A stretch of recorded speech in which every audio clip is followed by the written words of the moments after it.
and welcome to the Raising Risk-Free Teens podcast. I'm your host, Cheryl LaBelle.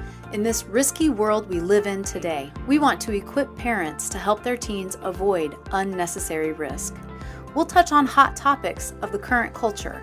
We'll talk about sexual risk avoidance and any other important information to keep you informed as a parent. All of our topics are rooted in science, facts, and medical accuracy, not opinion. Thanks for listening and hope you enjoy the podcast. The human brain is a complex organ that controls every aspect of our being. When a baby is born, the brain is only 25% of its adult size. It continues to grow and learn massive amounts of information. By the age of 6, the brain has grown to about 90 to 95% of its adult age. However, the learning continues and especially increases during the teenage years. We might think our children are behaving like different people when they go through puberty. There is actually truth behind this thought, as research has discovered that the brain is going through a process called remodeling. In this episode, Mendy Fisher joins us as we explore what is happening in the brain for young people and how important the process is to their development for future adulthood. Hi, Mendy. Thanks for joining us today. Hi, it's great to be here. So tell us, what is happening in the brain of a teenager in this developmental stage? There's a lot going on, and I think a lot of times we attribute puberty to all hormone stuff, and we don't consider what's actually going on in the brain, and that can help us to understand what's going on with our teens when we understand how their brain is developing. During these adolescent years, the brain is going through massive developmental stages. Teens are able to learn quickly. This is a great time, by the way, to learn new sports, learn languages, music, poetry, those types of things, because their adaptability to sink that information in is heightened during this stage. But there's also development of the myelin sheath and the neurons, the neuron connectors.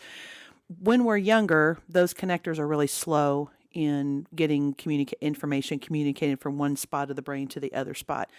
During this time, that myelin sheath is growing and those connections are becoming more smooth and quicker, so that hopefully as teens become adults, then that communication is quick and easy and they can make good rational decisions. Now, part of the challenge is our brains kind of develop from the back to the front.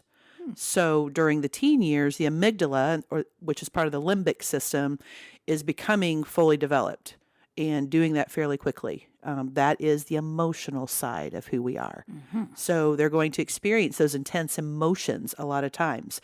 This is kind of connected to our fight or flight area of, if I see a tiger chasing me, my brain has to kick in and go, you need to leave. So I run away. But it also can lead us to get involved in risky behaviors because of the fun and the excitement. Oh, I want to try this, without thinking about what may happen in the long term. Because the front part of the brain hasn't fully developed yet, which is that prefrontal cortex that tells us, this may not be a good idea, or how to plan for the future. Even parts of the brain during this time to be able to recognize emotion in other people, expressions, that kind of thing. So I think sometimes this, again, the emotions are going to trigger. I'm having a conversation with one of my friends, and the expression in their face, I misinterpret because my brain isn't fully recognizing that expression yet. So I may think they're upset with me, or I may think they're making fun of me. I get mad. We have a big drama thing going on, right? Mm-hmm. If I were older, I would have that better cognition to think through that process before reacting. Okay. As a teen, I don't always have that control there. So that's something we need to be aware of with our kids, is helping them through this process and help guide them in the way they react to things. And it makes sense that I would just assume my child is hormonal, right? Because so much of it is tied to emotions or their impulses, which then affects their behavior too. Correct. Yeah. So that really makes a lot of sense. And actually, it's age appropriate, and we need to help guide them through this process. Well, of course, the hormones are kicking in at this time too, which is making changes in the body physically that, again, is affecting us emotionally. A lot of times we, as teenagers, we're not comfortable in our own bodies. I don't like the changes that are happening. I don't like the way I look. Maybe people are teasing me based on changes that are happening to me physically, and I'm just really confused. And so these are things that we really need to be able to give our teens time to process. That's one of the things too. It's a lot of times we discount teens. Oh, they're just a teenager, and oh gosh, they're just being, overrun by their hormones. They're actually able mostly to still process those thoughts. It just takes longer. Remember that myelin sheath. The myelin sheath is that part that kind of insulates the neurons and the connectors to help us make that, this is the reaction, and then communicating how do I respond. When it's developed fully as an adult, I can make a much more rational decision than as a teen. So sometimes we just need to kind of give our teens a break, because if the amygdala has fired in this big emotion, I've got the big emotion, I don't know how to handle it yet because I'm still a teen and my brain isn't fully developed. So if we can help them learn how to calm that down, give them some time, and let them think through it on their own as well, kind of guide them through, I think sometimes that can help us help them. Yeah. I always appreciated when my kids hit about 11 and 12 years old, because it really felt like their personalities were starting to emerge and develop, and we could have bigger conversations and more interesting conversations. And I think a lot of that is because of this brain development that's happening. Absolutely, because they're learning how to make those rational decisions. They're not quite there yet.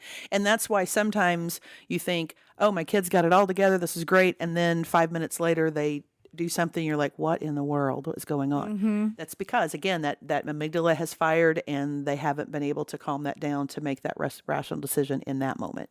Yeah.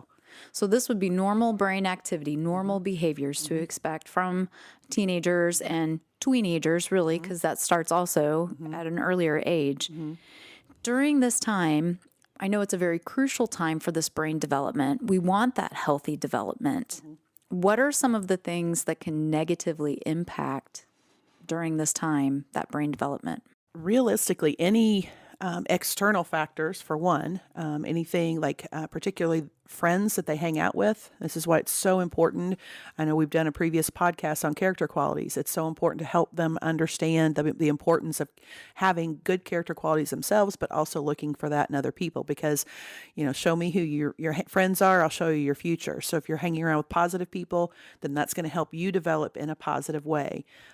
Negative behaviors like substance use, emotional outbursts, allowing that to just go uncontrolled, not learning how to manage those emotions. Those are things that are going to negatively affect that.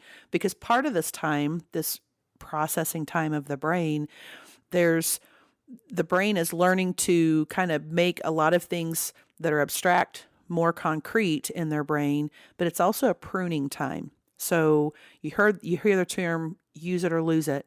So the brain is, during this time, kind of going through all the different things, all the life experiences your child has, the things that they do, whether it's sports, music, playing video games, whatever they're doing. The brain is going to latch on to the things that they do the most active parts of activity. That's what's going to become concrete in the brain, and it's going to prune out the things that we don't do. So that can have a long-term effect on the success of that student or that child as they get older. Because during these formative adolescent years, if I'm just hanging out on the couch, eating Cheetos and playing video games all day, then that's what's becoming concrete in my brain. But if I am reading, if I am playing music, if I'm playing sports, if I'm having healthy social relationships, if I'm learning how to prioritize this, fun versus required things, then that's going to help me as I develop into an adult. And more likely I'm going to follow that pattern as an adult. So the best way we can set our kids up for success is to help them during these years do activities that are going to be constructive and positive.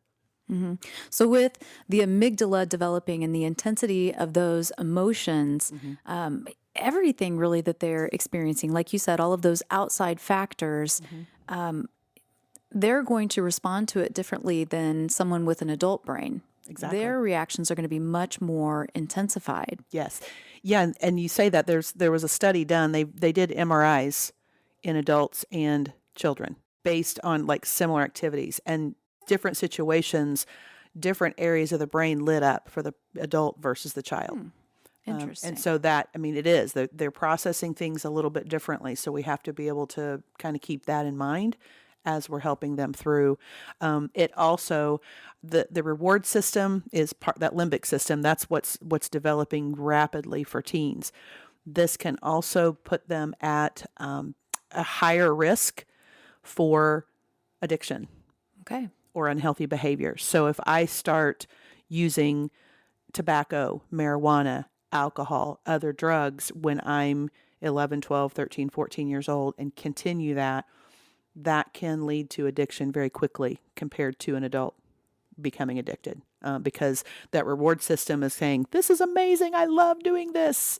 We don't have the prefrontal cortex to say, but probably not the best idea. Yeah, that's unfortunate too. And we know that that long-term use of those things, that also has a negative impact on the brain too in their development. And I think for adults, sometimes it's challenging understanding that, recognizing that, because as we get older, our brains become more rigid. And so, yeah, the impact of those substances aren't, they aren't as addictive. They still can be for some people, but it's that delayed gratification too, and also having the emotional maturity and ability to control, discipline, all of that. They're learned behaviors. And if you're not learning that in your teen years, you're just satisfying that need. Right. Yeah, that's going to lead to some unhealthy habits and behaviors as they get older.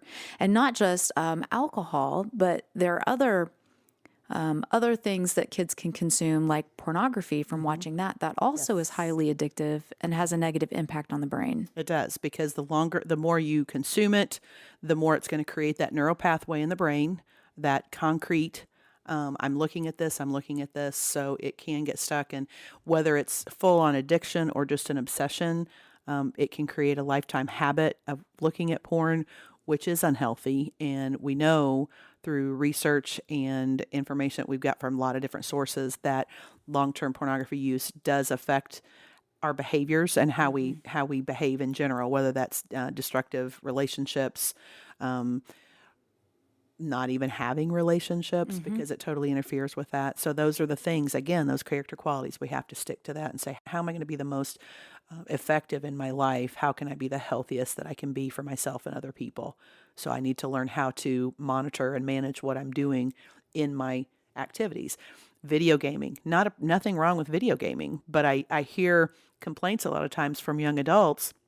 They get married to somebody and they're in there watching video games all day. They're not doing anything because that's what they've created in their mind, that habit. This is what I'm doing instead of doing other productive things. Now don't hear me say, parents, that video games are evil.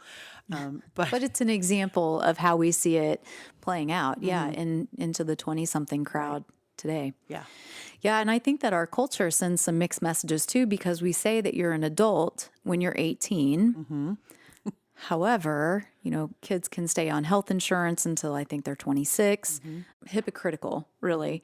How we have double standards, right? You're not really an adult, but yet you are an adult. And we'll hear that too from students who will say, how come I can enlist in the Army at 18, but I can't Rent a car. Yeah, I can't rent a car. I can't drink alcohol. I can't rent a hotel room, any of those things. So in our culture, we do say that at 18, you're considered an adult. You're no longer a minor. However, the science says that brains are not fully matured until 24 to 26 years old. Yeah, exactly. And that's the thing. And everybody goes through puberty differently. It's when we do our 6th grade program, we talk about this is kind of around the age that you'll go through this process. But some of you may have already started. Some of you may not have, and may not start until, 2 or 3 years from now. Our bodies react different, respond differently to the hormone in our system. And so therefore there's no concrete. That's one of the questions I always get from my 6th graders. When will I complete puberty? I can't really tell you that. There are some markers that kind of give you an idea, but it's different for each individual. And I think too, it's important for students, for kids to understand I shouldn't be comparing myself to another person based on puberty and how that process, because my body's going to do what it's going to do.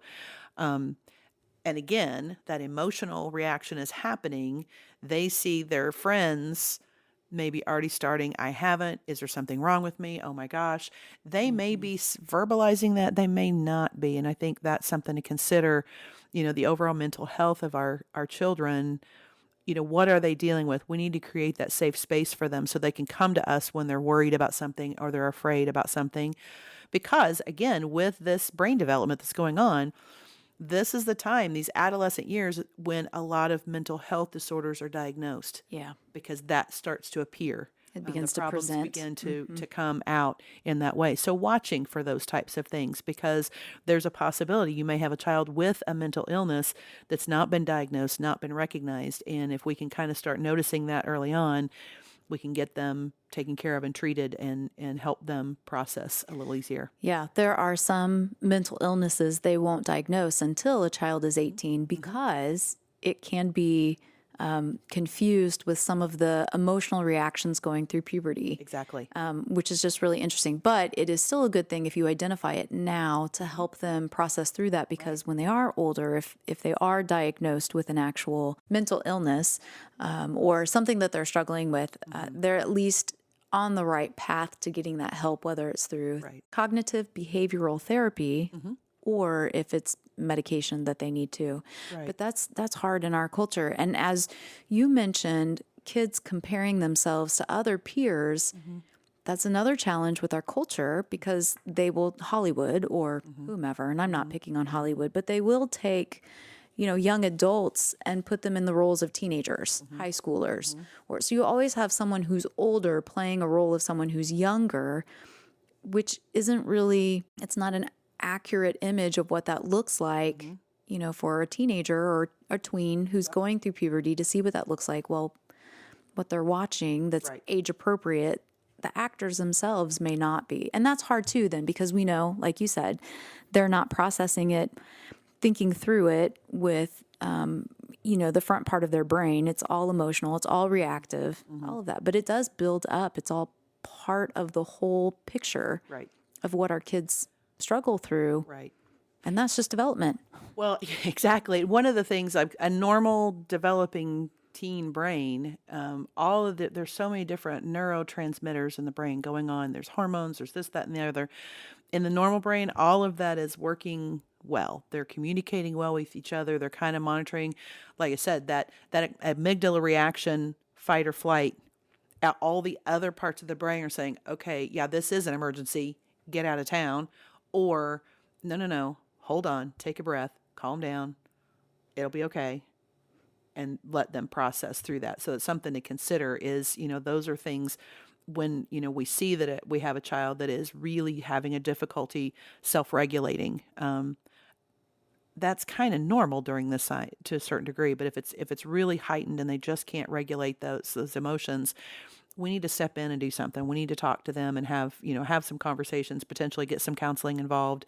And sometimes that's all it takes is just kind of, let's give you some regulating skills. Maybe they just don't know how.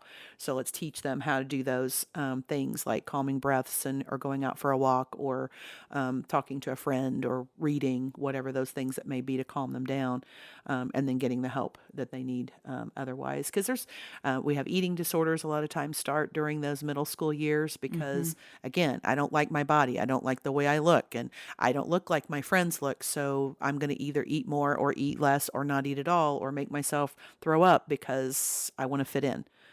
We need to be able to recognize those types of things going on. And that's, we a lot of times attribute that just to females. Usually females are the higher percentage that run into eating disorders, but males do that too. Yeah, they really do. My son has been on the sports. Yep, my son's been on the wrestling team, and yeah, we've had some pressure from coaches on that too, with my son feeling like he had to constantly eat, or he was going to get on the treadmill so that he could get rid of water weight. So To weigh in. Yes. Yeah, there is some of that goes to, and even if young men aren't involved in sports, still image is a big deal too, and depending on their environment that they live in. So it affects all of our kids, male or female, and the struggles they're going through. This is all really good advice and direction on what to do for our kids, especially if we recognize some things that are happening in their lives. It just emphasizes the importance of being involved in our kids' lives to have that ongoing conversation so we can be that safe person.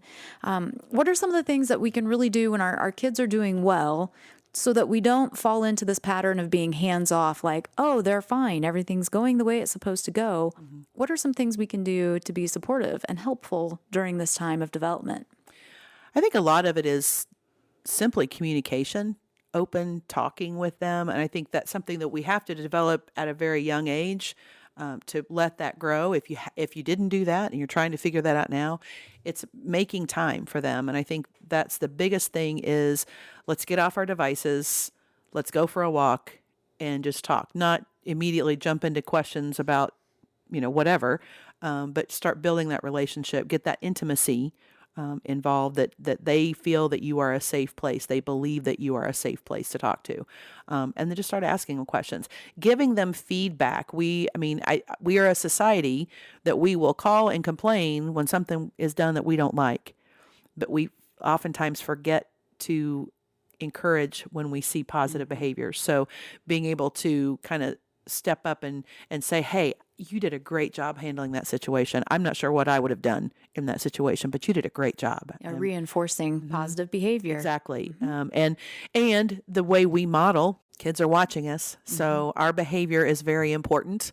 If they're learning how to manage emotions, are we managing our emotions well? If we are not managing our emotions well, then we need to take care of us. Yeah. And even be open and honest with them on things that we struggle with. This is really hard for me. Because the reality is we all have our individual lives. We all come from different places. And especially those kids that are coming up in some sort of trauma-filled background, whether that's trauma to them personally or trauma in their household, that is going to affect their brain development as well. Because again, it's emotional regulation. And what I have observed and what I have learned, I think this is normal behavior because this is what I've grown up in. Or it's fight or flight. Yes, if depending on the trauma. Yeah, and a lot of times there are a lot of kids who pretty much live in that constant state of fight or flight. Survival mode. They have maybe food insecurities. There may be parents that are fighting, maybe single parent households where there's not enough income. So there may be, I'm not going to join the basketball team because my parent can't afford to put me through that. And that causes some emotional things that can go into some depressions and those types of things. So having that open conversation with them and talking through them and just offering whatever help we can is super important for them. Yeah. And I think as you mentioned that too, the different aspects that can affect a child, maybe it's not happening to our children, but as we're talking to our kids and they're talking about their friends or the people that they know, or if we get involved in groups or we volunteer with the sports team, I think it's helpful understanding that they do all come from different backgrounds and we don't always know what's walking through that door and how we can be a kind face, a smiling face, a safe place just for them to not feel like they're in that survival mode or flight mode. But sometimes it helps us understand their behaviors too and not just they're acting irrational. Exactly. There's another thing to consider as well. Part of this adolescent time frame too is with brain development, the brain is naturally causing that child to be more willing to take risk. Yes. We want them to take healthy risks. And that's right. We want them to take healthy risks. And I think that's important for us to help them identify the healthy versus the unhealthy so that they're not getting it. Because, my stepson he loves riding mountain biking. And I went with him mountain biking once and I was terrified. I was absolutely terrified. And he had his GoPro and his helmet and he was flying through those paths. He got done way faster than me and then showed me the video of him going. And I was like, oh my gosh, I never would have done that. But I didn't, I wouldn't want to hold him because that's something, that was physically dangerous. He could have gotten hurt.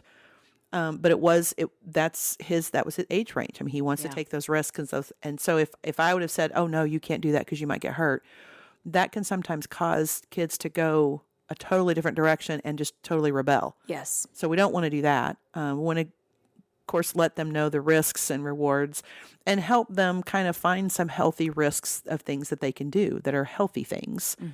Because if they don't learn to take risks, then they're going to live in our basement for the rest of their lives, right? That's right. We want them to learn how to drive. We want them to interview for that job, to Yes. go off to college if that's, to pursue that future, or Exactly. apply for that job, whatever it might be. Yes, absolutely. Those are healthy risks too, because my kids are singers. And to audition for solo parts, you had to get up in front of everybody to, sing that. And they did that. And but That's not easy. No, it's not. And, they're nervous and all of that. And you're like, that's right. It's okay. But is the payout going to be worth what you put into it? And having those conversations afterwards. But but then our kids also make poor choices too. And that's the thing too. I mean, they're going to make some poor choices, and they might make some doozies that may have some major consequences. Could be legal consequences, those types of things. So we have to understand it doesn't change who they are. It doesn't make them a bad person. It means they've made some really unhealthy choices, and we have to learn how to hold them accountable, but also show them the love that we have for them, that it doesn't change how I feel about you. It doesn't change my love for you, but we need to go a different direction. Yeah. And that's hard sometimes. Yeah. It is. It is. And then just the basic knowledge of knowing your brain is not fully developed. That's why this is bad for you. I can see it now. Why do you tell me no? Most parents say, because I said so. Right. My go-to will be, because your brain's not fully developed, because you're not fully matured. I don't know if that'll go very far. Your prefrontal cortex is still processing. You think of the little spinning, the internet, the spinning, the waiting, the loop. It's your prefrontal cortex is still looping, and we want it to catch up with your amygdala. Yeah. And that's basically what needs to happen, is being able to get those two to catch up, so that the cortex can say, is this a good decision or not good decision? What are the consequences of that? Also, that cortex is helping us plan for our future and see how the things that we're doing now affect our future. So if we look at that right now, when they're in middle school and high school, they can't really see the future the way they could as an adult. I mean, I know I can look back as an adult and think of things that I did as a teenager and think, oh, that makes sense now, right? Yeah. Oh, okay, I get it. We've had these conversations amongst our team too, of that hindsight is 2020. But even if I could go back and talk to my younger self, I don't think that my younger self would have listened. Right. It doesn't matter. Wouldn't have known. Yeah. Wouldn't have believed me. Would have said, whatever, I'm going to do what I want to do anyway. Just because I was very headstrong, and that was probably part of my amygdala talking over my prefrontal cortex. And our personalities are developing in different ways. And like I said, our environment, our history affects the way we direct our thoughts and those type of things. Sometimes we have to learn some things the hard way to be able to understand the importance of what is going on.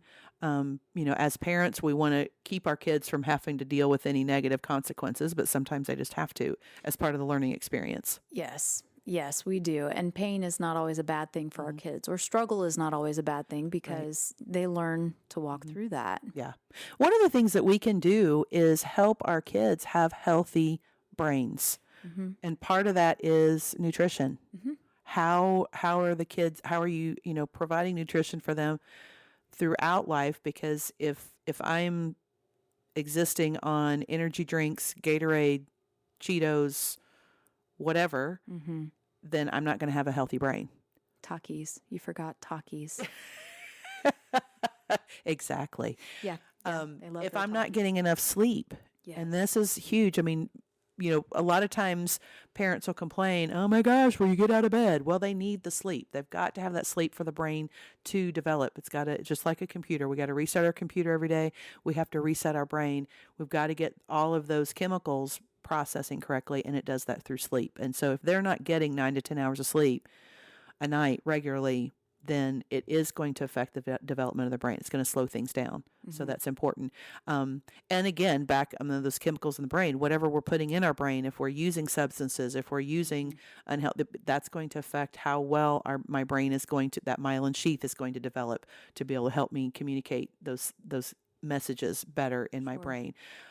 So even our hormone levels, because the hormones are specific. There's specific things that males and females go through during puberty, and it's important for those hormone levels to be at adequate levels to be able for your brain to develop properly. So that's something to consider. Do I have a hormonal imbalance going on that maybe need to be corrected to help my brain develop well? Males' brains and females' brains are different than the size of the different areas of the brain. It's just the way the body's designed. Sure. So those things are important to consider too. Is what's going on with my hormones? Do I have something out of whack that I need to see a doctor about to get corrected or Yeah. help with that? Yeah. No, this is all great information. It really does validate that, my child seems like a different person at times when they're going through these stages because their brain is changing and so much is forming that personality, how they respond, what they're learning, all of that. So this is really great. Thank you. Thank you. Hey, thanks for listening. This podcast is brought to you by Clarity of Central Indiana. We hope you enjoyed today's topic. Be sure to leave us a review and share with your friends. You can find any links mentioned in the episode notes. Always remember that you have value, you have worth, you matter.